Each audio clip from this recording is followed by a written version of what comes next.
Hey there YouTube, how's it going? My name's Mary. I'm a Canadian citizen. I've moved to Costa Rica 1 year and 3 months ago, and I've had to leave.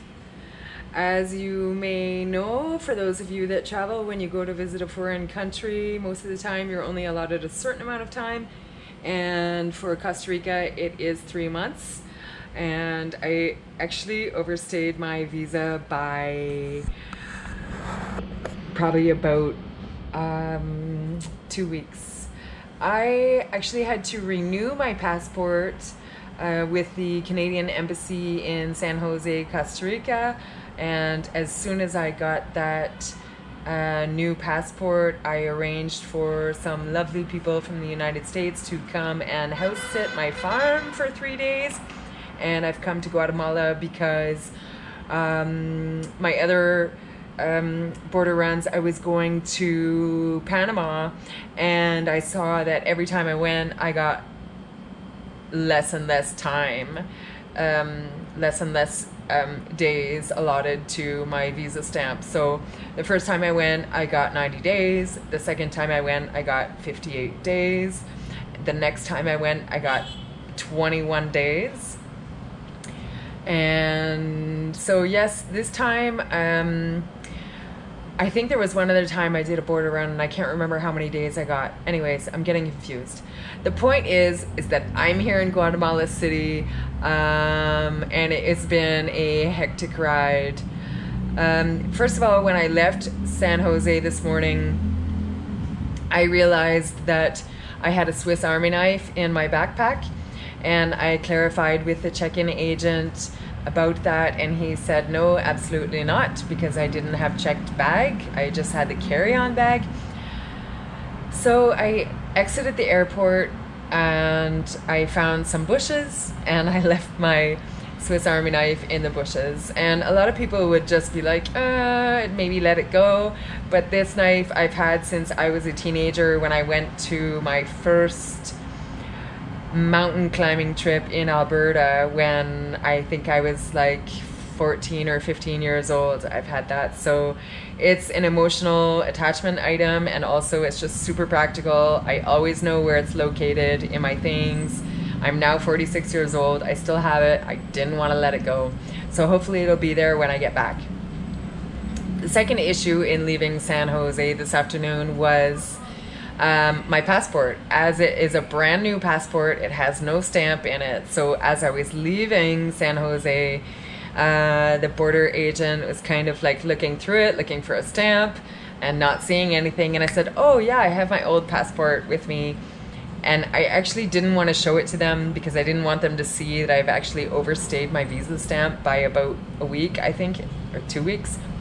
I don't recommend doing that. It's just logistical reasons that's how, with getting my passport renewed and then getting everything lined up for a house sitter for the farm, I had to overstay my visa. So I showed him the old passport finally, and he was kind of flipping through and looking at all the stamps and didn't say anything. He just kind of flushed me on. So got through the flight, got to Guatemala City, grabbed a taxi, got to the Airbnb. And as I was outside, it's actually an apartment building. I think this is the 8th floor. But the apartment building is guarded on the outside. And of course, I have to show identification and proof that I rented this place. And as I was looking through my phone for the screenshot of the apartment number and my reservation, I heard like what seemed like a gunshot. And then another one, and some noise. And I was kind of like feeling hectic, and I was really nervous about being on the street in the dark. And the taxi driver didn't seem to be bothered, and the guard at this building didn't seem to be bothered. I had asked the taxi driver to stay and wait while I get in, just to make sure it's the right building, because it was a little bit unclear. And so I finally got into the building and came in, check out the balcony and everything, and this is what happened.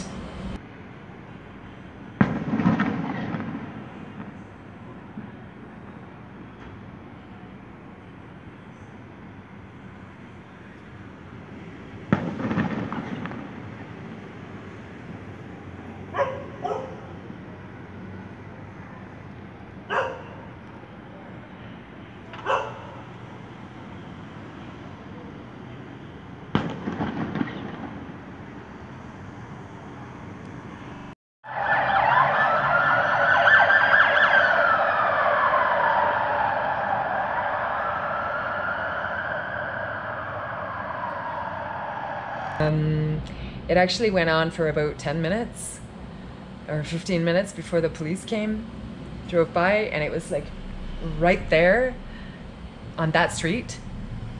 So that's like this block. So this behind me is the historical district of Guatemala City. I didn't do too much research about coming here before I came. I just figured the historical district seems like a great place to stay. Yes, there's lovely architecture, and I'm super excited to check it out tomorrow. But for right now, I'm just mentally, physically burnt out, sweaty, tired, hungry, so hungry.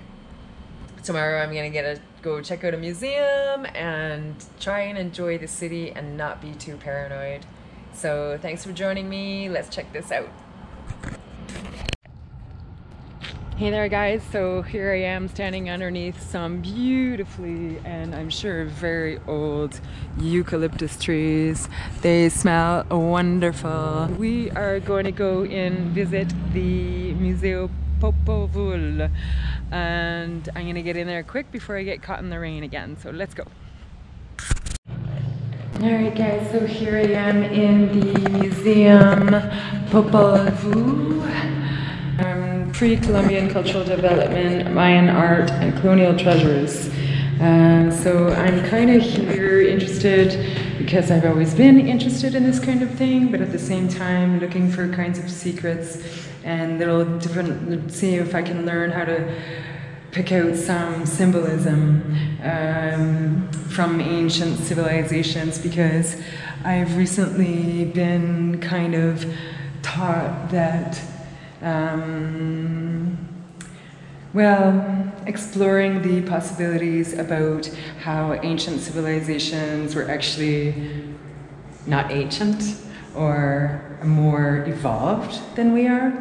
And you know, there's a lot of been questioning in the past sometimes about how did they build, like for example, how did the Egyptians build these huge pyramids, and questioning ancient constructions and artifacts. And I just saw this one bit here that I toured a bit through before I started filming.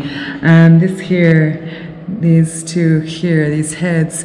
It says here, human heads with closed eyes that projected from the rim of large plates used as incense burners. But look how big their eyes are, where they're on a slant. Like, does that I don't know, is that the kind of the eye that we would represent to a Mayan? I wouldn't think so. I find that very strange. Yes, so I actually paid a little bit of extra money to have the right to film inside the museum. So I'm not doing anything wrong. Here I found this interesting here. They talk about blood ritual. So kings drew blood from several parts of their body and burned it in order to communicate with their gods. Like, I question, these ancient civilizations did these kinds of things and had connections with gods and great works of art and like stone carvings and stuff. And now all we do is stare at cell phones and take selfies of each other. I mean, who's really more evolved? Not us. Let's check out some of these. Is that baby penis sculptures? Okay, it's not a penis sculpture. It is a piedras hongo, so mushroom stone. It says here, these artifacts were probably used during rituals that involved consumption of hallucinogenic mushrooms as means of communicating with the supernatural. Supernatural. They adopt human or animal forms, including monkeys, birds, and other animals. But the supernatural doesn't exist. That's what they say.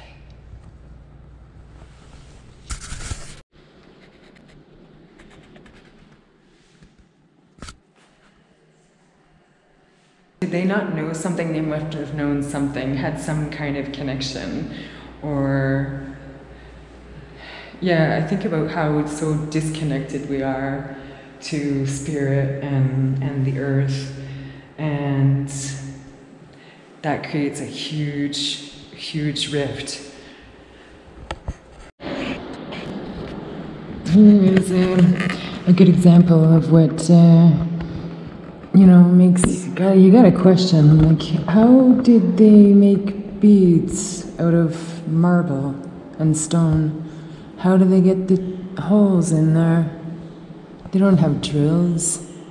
I know they don't, they're not busy running to work and going to the grocery store. They had more time than we do. But I mean, how do they do that?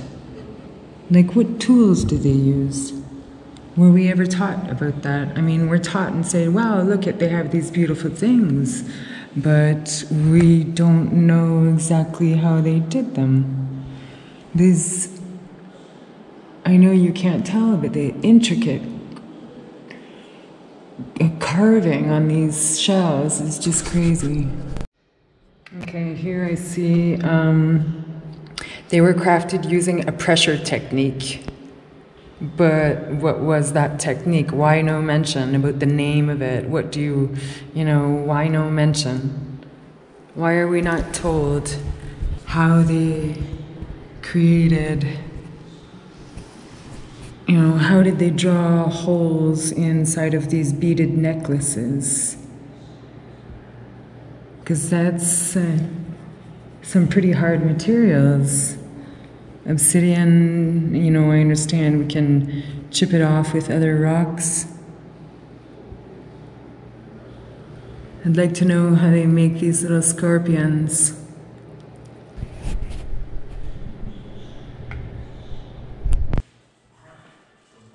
Funerary urns.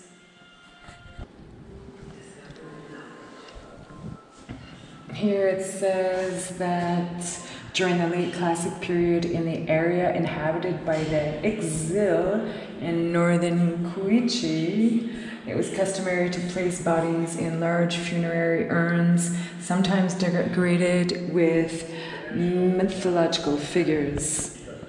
Images of gods with jaguars or attributes, usually emerging from the jaws of giant reptiles. It says here that all were aimed at ensuring the spirit's successful journey in the afterlife. I'm wondering, why were they so convinced that there was an afterlife or gods, spirit gods, and they had to do these sacrifices? Why did they believe that? Like us now, we, the most people on earth now believe that there is some kind of a God that came down, and many Bibles from many different religions kind of all go back to the same idea of Jesus. Many religious cultures have very similar stories and examples. But the Mayan were totally different. They didn't believe in one man or one God. There were many gods, and I don't know, I just question where it came from and why. I guess I'm wondering if we're missing something, or are they just totally spaced? Were they totally that wrong?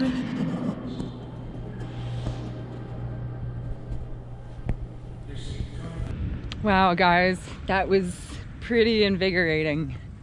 I got to admit, it felt really good to be in an educational institution, a cultural institution, surrounded by bricks and concrete instead of banana trees and long grass.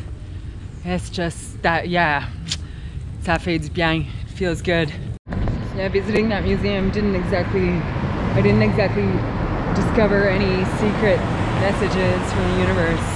But like I said, it felt good to check it out. And yeah, I saw a couple little things I find kind of weird. I was just kind of hit by, like, I'm in Guatemala. It doesn't really feel like it right now. I know no matter where you go, you know, especially in big cities in every country, there's going to be dangerous poor areas, and then there's going to be other areas that are affluent. This is definitely an affluent area. Lots of nice, big, beautiful, clean buildings and trees and landscaping and cars. People are well dressed and can tell affluent. Very, very different from the neighborhood that I am staying in.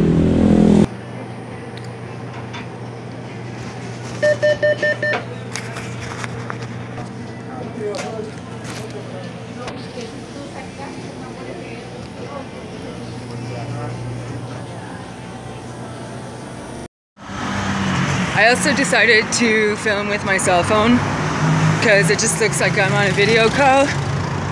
I don't really want to be walking around with a GoPro. Look, I can buy some guns there. Oh, you can buy it looks like 9mm caliber. I don't know, it looks like something pretty heavy duty. I don't know anything about guns, but it kind of looks like a semi-automatic.